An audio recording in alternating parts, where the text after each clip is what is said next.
I think you're lying, Rasik. I think some of your men aren't fully licensed. Alright, let's go. We'll come back.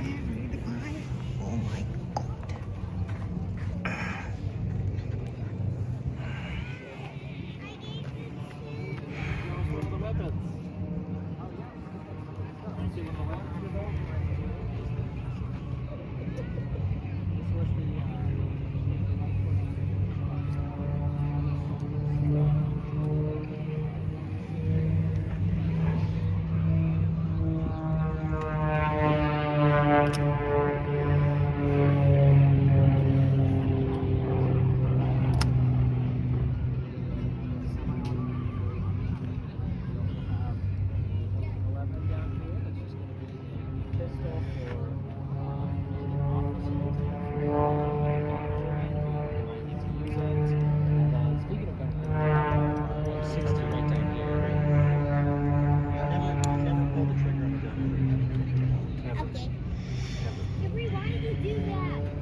How did you know that?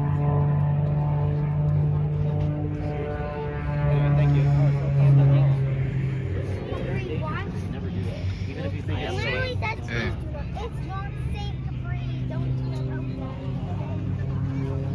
that. Dad, you think anything's in there?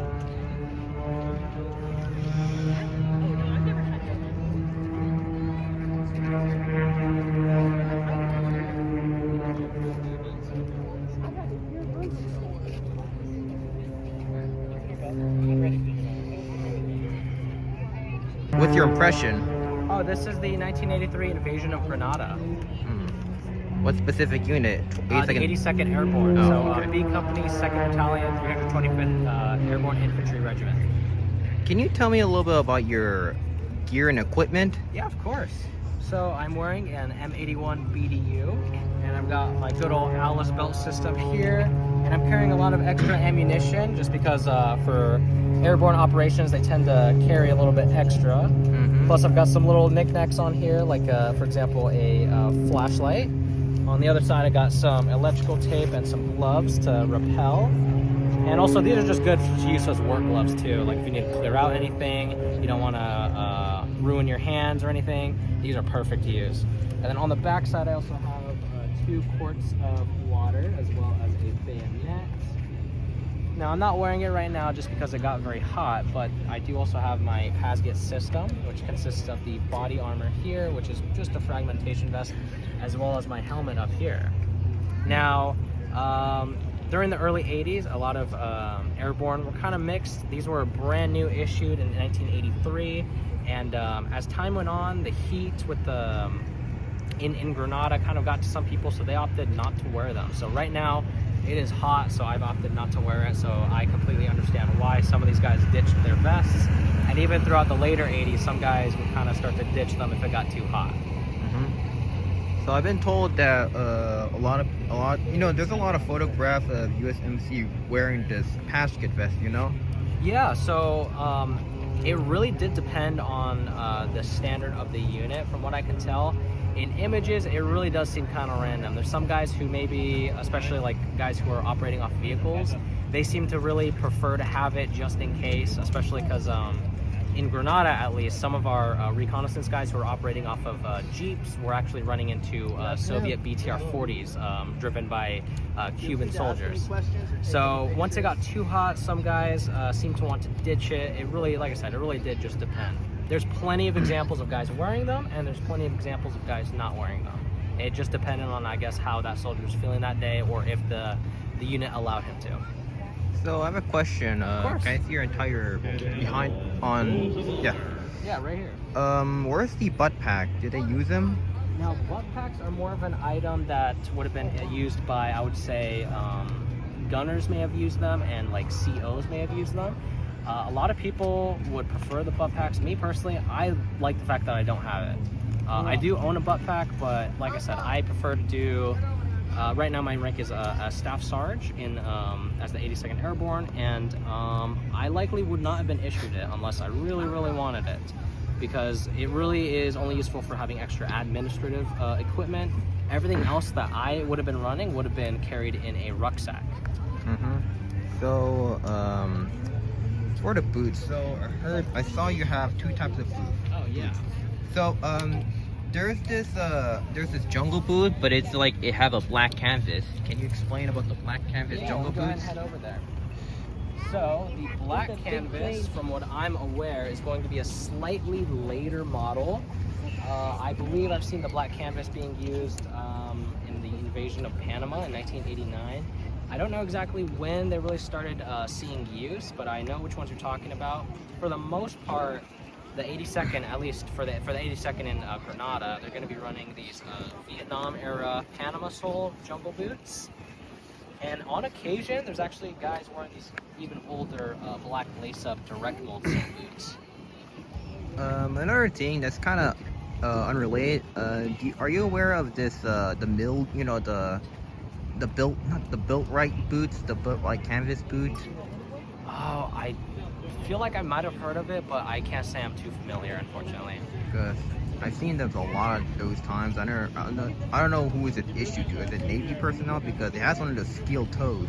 Oh, okay. That might have been something issued to other service members. That's not something I'm too familiar with. Most of my knowledge is mostly around the 82nd Airborne, unfortunately. So any other footwear that could have been used, unfortunately, my knowledge just goes out there. Okay. Overall, it's a pretty nice kit. Did it cost you $1,000 to make this one? Now this one, I started putting this together years ago, so thankfully it did not cost that much.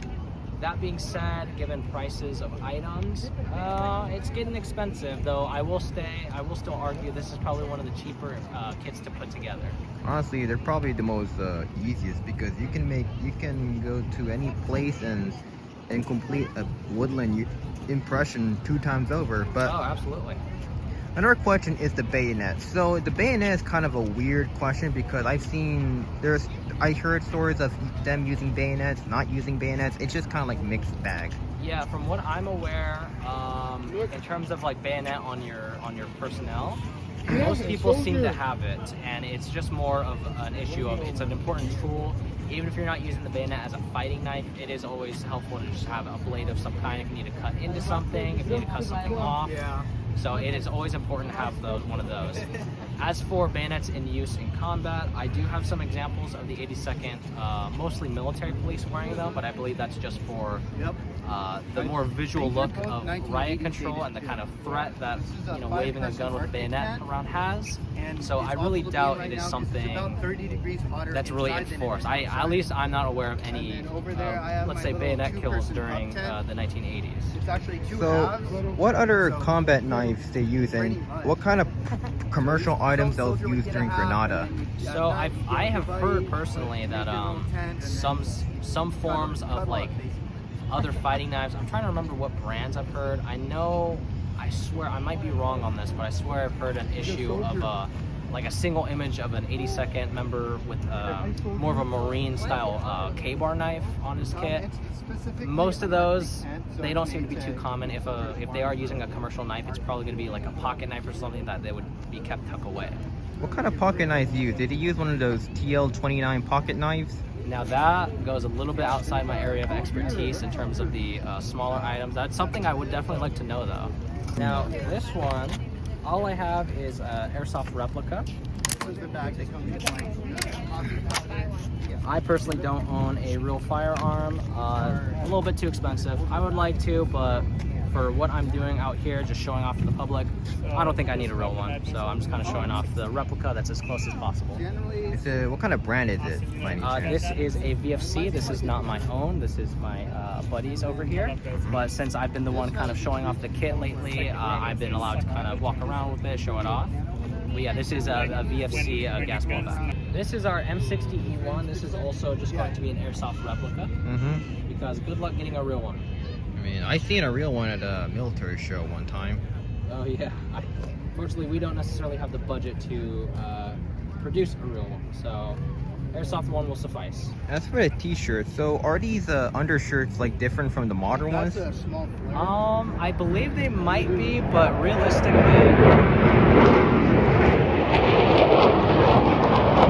in terms of the t-shirt, I don't think these differ too significantly from any sort of modern t-shirt.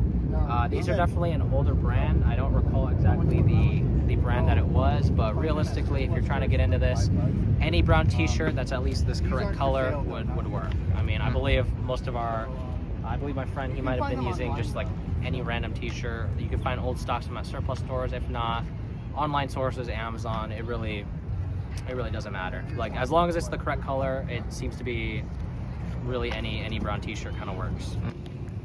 So about these winter clothes, so what is the purpose of showing this? Just to kind of show the public some items that soldiers might be wearing when it gets late at night. It gets a lot colder at night in some climates. So this is also just helpful for us ourselves, just being able to have it, since like I said, we were living out here for a few days.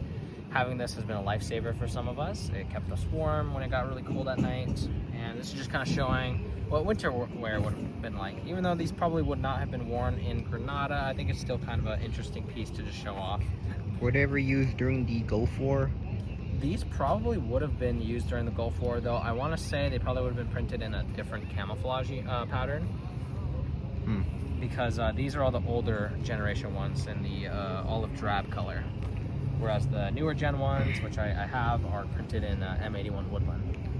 So about these winter uniforms, you know, these type of jackets are quite popular among civilians. I mean, Oh, absolutely. they're pretty much everywhere. Absolutely. In fact, some fashion brands seem to be mimicking them nowadays, especially with the little liners inside.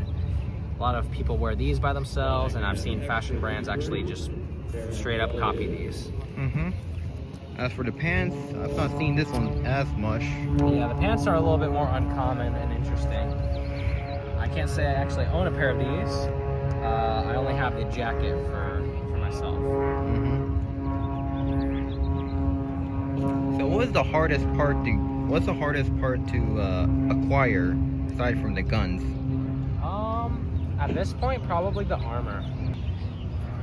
Wait, is it because it's expensive or something? Yeah, at one point they used to be cheap. I technically completed this kit around 2019.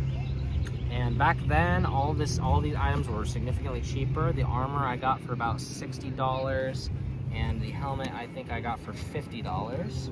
Nowadays, the helmet's gonna run you closer to $100, and the armor is gonna run you closer to $200. Wait, so for the helmet, is it you got this helmet from like a military show, or is it from eBay? Oh, I got it from a surplus store. Unfortunately, the surplus store I went to no longer exists. They used to be called Big John's Military Surplus. That was my favorite place because it was close and because it was where I purchased basically all of my starter items. Including the armor? Yes, including the armor here. Yeah, these things, I've seen these go for around 150. Yeah, they are unfortunately getting incredibly expensive now. It's not too much of an issue for the early 80s and even the late 80s, since most guys are not necessarily a required item. Though once you get in the 1990s, they start to become like an item that is mandatory to wear, unfortunately. What about the Gulf War? I've seen soldiers soldiers wear body armor, not seeing wear body armor. It's kind of like a... Yeah, the Gulf War, it's technically supposed to be a little bit more mandated, and you'll often see more armor than not, but again, because of how hot it is, you do see quite a lot of people who, if they're allowed to take off the armor, then they absolutely do. As for the belt, I haven't not checked. So the belt's like an army issue or reproduction? This one is reproduction. It's technically not the correct one. The correct one should be just all black, but this was the cheapest one I got. I'll replace it eventually, but it's an item that is typically not going to be seen, so I don't really mind it too much. Yeah, I mean, that's fine. I mean, you don't need to spend more on just prop. The one I'm going to replace it with is probably going to be a reproduction anyways, because as long as it really matches the description, and it should be fine, at least in my opinion. So I see you have a Vietnam era butt pack. Yeah, these Vietnam butt packs were still used for quite a long time after. This is, I believe, an M61. The M56s are a little bit more square, but the M61 is also canvas. And again, you can see these all the way up until the Gulf War, really. They're issued by officers and machine gunners or something? I've heard that machine gunners will occasionally be seen wearing them, though I've only ever rarely seen them with like officers and a select few people. For the airborne, I feel like you start to see these becoming way more often as you get closer to the 80s and especially the 90s. In many of my images of the airborne peacekeeping operations in the 90s, you start to see a lot more butt packs being worn. But for the regular airborne infantry, at least in my opinion, it seems that they're not really wearing these a whole lot. Mm-hmm. As for the towel, these are Vietnam era towels, right? Yeah, this is going to be a Vietnam era towel. I mean, the thing that I like about the early 80s is how much stuff is kind of just carryovers from Vietnam. Alright, so here we have the guy in his full kit. What's up? Let's see. Here.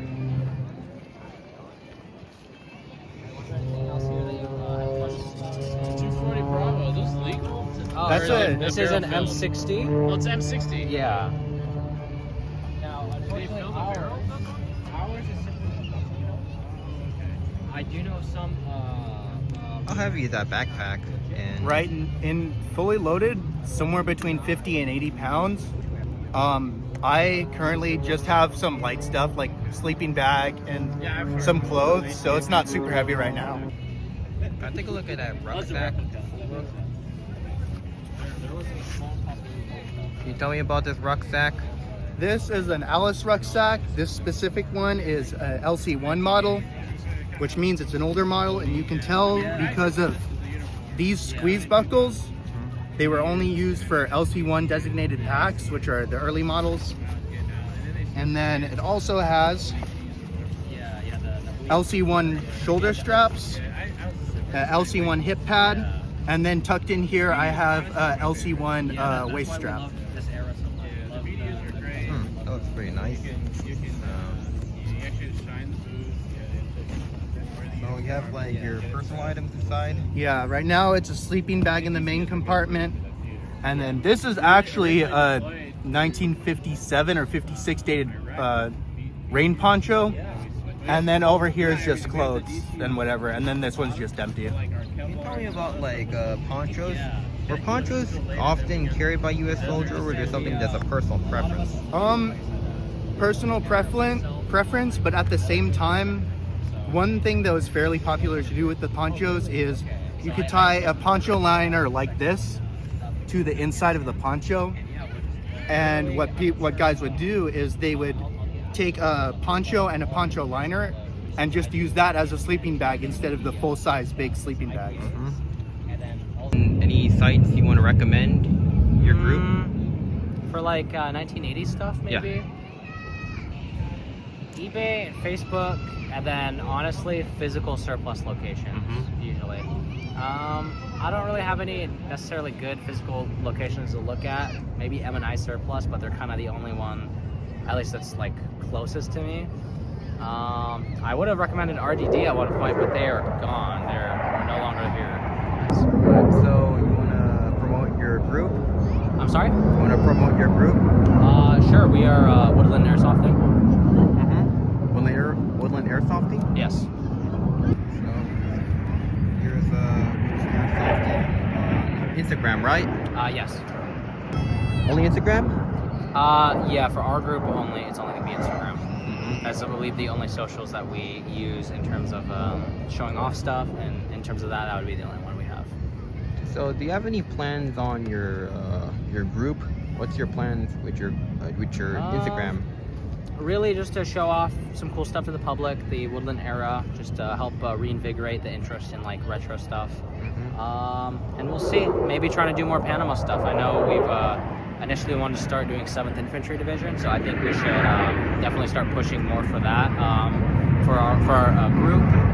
And I don't know, we'll see. Maybe you'll see more of us at more air shows. Alright, so thanks for showing us your gear and stuff, and yeah, that's pretty much it. Well, thanks for having us. Alright.